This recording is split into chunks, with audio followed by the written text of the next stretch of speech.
Sales కన్నా ముందు discipline. సేల్స్లో సక్సెస్ కావాలంటే టాలెంట్ ఒక్కటే సరిపోదు. రోజు మనం ఏం చేస్తామో అదే మన ఫ్యూచర్ని డిసైడ్ చేస్తుంది. యురేకా ఫోర్స్లో నేను నేర్చుకున్న biggest lesson discipline first, sale next.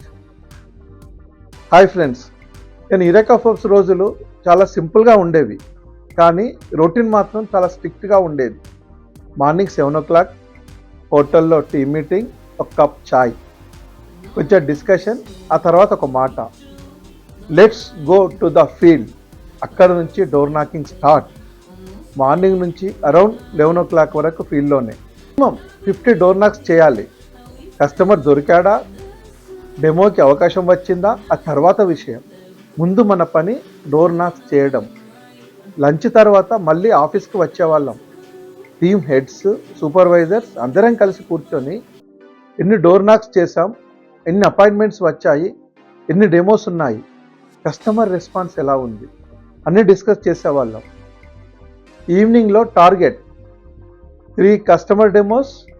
Demo అంటే మాటల్లో కాదు, కస్టమర్తో proper interaction, appointment, demonstration and customer signature అన్నీ సిస్టమేటిక్గా ఉండేవి.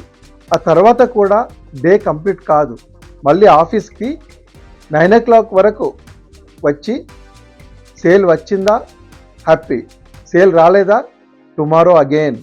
ఎందుకంటే మా దగ్గర ఒక పవర్ఫుల్ రూల్ ఉండేది, ఎవ్రీడే సేల్ రావచ్చు రాకపోవచ్చు, కానీ సండే మాత్రం సేల్ కంపల్సరీ. అది ప్రెజర్ కాదు, అది మా మైండ్ సెట్. ఎందుకంటే సండేకి సేల్ కోసం ముందున్న రోజుల్లోనే ప్రిపరేషన్ చేయాలి. నేను ఒక విషయం నేర్చుకున్నాను, సక్సెస్ అనేది ఒక రోజు రిజల్ట్ కాదు, రోజు రిపీట్ చేసే డిసిప్లిన్.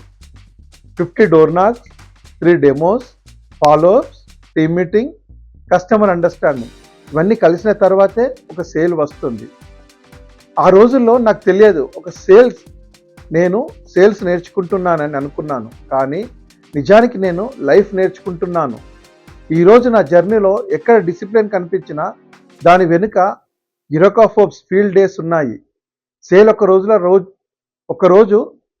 రావచ్చు రాకపోవచ్చు, కానీ ప్రయత్నం ఒక రోజు కూడా ఆగకూడదు. నేను సిఎస్ రావు. ఇది నా మనీ మ్యాటర్స్ ఎపిసోడ్ 7.